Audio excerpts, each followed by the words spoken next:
આવતીકાલે દેશની પ્રથમ સોઇલ ટેસ્ટ લેબોરેટરીનું થશે લોકાર્પણ. સોઇલ ટેસ્ટ લેબોરેટરીથી બનાસકાંઠામાં માટીના ધબકારા જીવંત થશે. ચેરમેન શ્રી શંકરભાઈ ચૌધરી. બનાસ ડેરી અને ઈશા ફાઉન્ડેશન સાથે મળી બનાસધારાને જીવંત બનાવશે. ચેરમેન શ્રી શંકરભાઈ ચૌધરી. આવતીકાલે ગુજરાત વિધાનસભાના અધ્યક્ષશ્રી અને બનાસ ડેરીના ચેરમેન શંકરભાઈ ચૌધરી દ્વારા થરાદમાં બનેલી બનાસ સોઇલ ટેસ્ટિંગ લેબોરેટરી અને Banas save soil farmer producer કંપનીનું ઉદ્ઘાટન કરશે. જ્યારે ખીમાણા ખાતે સ્થિત Banas bio fertilizer research and development લેબોરેટરીનું ડિજિટલ ઉદ્ઘાટન પણ થશે. જે અંતર્ગત આજે યોજાયેલી પ્રેસ મીટમાં પત્રકારો ચેરમેન શ્રી શંકરભાઈ ચૌધરીએ બનાસ સોઇલ ટેસ્ટિંગ લેબોરેટરી સ્થાપિત થતાં જિલ્લામાં ખેડૂતોને મળતા ફાયદા વિશે અવગત કર્યા હતા. પત્રકાર પરિષદને સંબોધતા અધ્યક્ષ શ્રી શંકરભાઈ ચૌધરીએ જણાવ્યું હતું કે ઈશા ફાઉન્ડેશનના સ્થાપક પૂજ્ય સદગુરુની બનાસકાંઠા મુલાકાત બાદ બનાસ ડેરીને માટીને પુનઃજીવિત કરવાની કામગીરી હાથ ધરી હતી. ઈશા ફાઉન્ડેશનના અનેક વૈજ્ઞાનિકો બનાસ ખેડૂત માટે તેમજ માટીમાં રહેલી જીવંતતા ફરી કાર્યરત કરવા માટે કરી રહ્યા છે. જિલ્લામાં 5 ગામ વચ્ચે એક ભૂમિત્ર માટીને જીવંત બનાવવા માટે કામ કરી રહ્યા છે. થરાદમાં બનેલી બનાસ સોઇલ ટેસ્ટિંગ લેબોરેટરીની દેશની પ્રથમ માટીની જીવંતતા ચકાસવી લેબોરેટરી છે. જેમાં માટીમાં રહેલી જીવંતતા જાણી શકાય, જે બતાવશે કે ખેડૂતના ખેતરમાં રહેલી માટીમાં પોષક તત્વો કેટલા પ્રમાણમાં છે. ચેરમેન શ્રી શંકરભાઈ ચૌધરીએ જણાવ્યું હતું કે થરાદમાં બનેલી લેબમાં માટીમાં જીવંતતા કેટલી છે તે જાણી શકાશે. માટીમાં અનેક રહસ્યો છુપાયેલા છે, જેને જાણવા જરૂરી છે. આપની માટી જીવંત છે, તેના કણકણમાં જીવ રહેલો છે, તેની જાણકારી હોવી આજના સમયની માંગ છે. દેશની આ પ્રથમ લેબોરેટરી જેમાં માટીની જૈવિકતા તપાસ થશે. જીવંત માટી દ્વારા સમૃદ્ધ ભવિષ્ય બનાવી શકાય. આપણે માટીમાં નવા જીવનની ખોજ કરવાની છે. આજે જે પ્રકારે માનવ શરીરમાં રોગ અને પોષક તત્વોનું પ્રમાણ ઘટ્યું છે, તેનું કારણ માટીની જીવંતતા ઘટાડો છે. આપણા સારા ભવિષ્ય માટે માટી જીવંત હશે તો જ આ પૃથ્વી પર રહેલી જીવસૃષ્ટિ જીવંત રહેશે. આ ઉમદા હેતુથી બનાસ ડેરી આજે ઈશા ફાઉન્ડેશન સાથે મળી માટીને જીવંત બનાવવા માટે કામ કરી રહી છે. ઈશા ફાઉન્ડેશનના સોઇલ કોન્શિયસ પ્લાનેટના ચીફ ટેકનિકલ ઓફિસર પ્રવીણા સિદ્ધરે જણાવ્યું હતું કે આપણી માટી જીવંત બનશે તો આપણે જે આજે ખોરાક બાદ ન્યુટ્રિશન લેવા પડે છે તેની જરૂર નહીં રહે. આજે આપણે આપણા પૂર્વજોએ આપેલી સંસ્કૃતિ ભૂલ્યા છીએ, જે સંસ્કૃતિ આપણે ફરી અપનાવવી પડશે. અમે ખેડૂતોએ સમજાવી તેમાં ખેતીમાં ધીરે ધીરે બદલાવ લાવી રહ્યા છે. અમે બનાસકાંઠાની માટીને જીવંત બનાવવા માટે પ્રયત્નો કરી રહ્યા છીએ.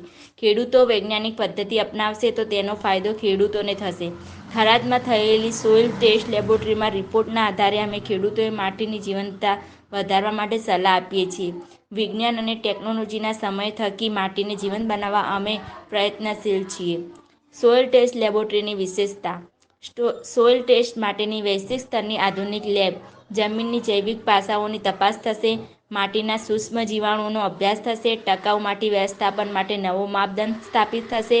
ખેડૂતોએ સોઇલ હેલ્થ રિપોર્ટ મળશે. ખેડૂતોને પોતાની જમીનની જીવંતતા જાણી શકાશે. આજે બનાસ ડેરી ખાતે યોજાયેલી પત્રકાર પરિષદમાં બનાસ ડેરીના vice chairman Shri Bhaubhai Desai, director Shri Ramjibhai Desai, Banas ડેરીના managing director Sangram Chaudhary, executive director brigadier Vinod Bajiya, Isha ફાઉન્ડેશનના ગૌતમ ભણસાળી સહિત મોટી સંખ્યા જિલ્લાના પત્રકાર મિત્રો ઉપસ્થિત રહ્યા હતા.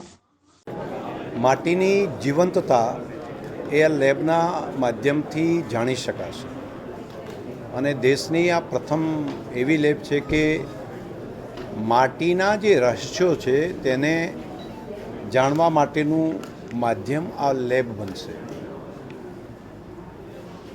ખાસ કરીને માટીના માઇક્રો કણોને પણ પુનઃજીવિત કરવાનું કામ એ કરી શકાય અને માટી સાથે જ તમામ જીવસૃષ્ટિ જોડાયેલી છે. જેટલી માટી સમૃદ્ધ હશે, જેટલી માટીની જીવંતતા વધારે હશે, તેટલી જ સજીવ સૃષ્ટિ અને માનવતા એ પણ વધારે સક્ષમ બની શકશે. ઈશા ફાઉન્ડેશન અને સદગુરુએ સેવ સોઇલ અભિયાન અંતર્ગત દુનિયાને જે મેસેજ આપ્યો છે અને અહીંયા આગળ બનાસની ધરતી ઉપર ઈશા ફાઉન્ડેશનની પૂરી ટીમ અને બનાસ ડેરીની ટીમ એ બંને સાથે મળીને આ કામને કરી રહ્યા છીએ.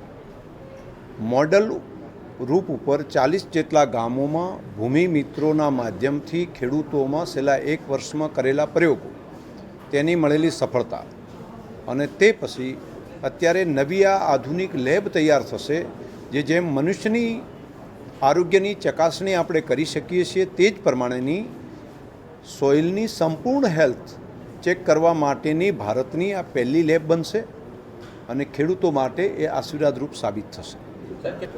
બંને કામ થશે. અહીંયા લગભગ જો ગીર્દી બહુ ન હોય, લાઈન બહુ લાંબી ન હોય અને ઇન ટાઈમમાં કરીએ તો અમે 48 કલાકની અંદર એનું સેમ્પલ તૈયાર કરીને આપી શકાય છે. પરંતુ આ બંજર ભૂમિમાંથી એક સમૃદ્ધ ભૂમિ બનાવવાનું કામ કરી શકાય તેવું અદ્ભુત કામ છે.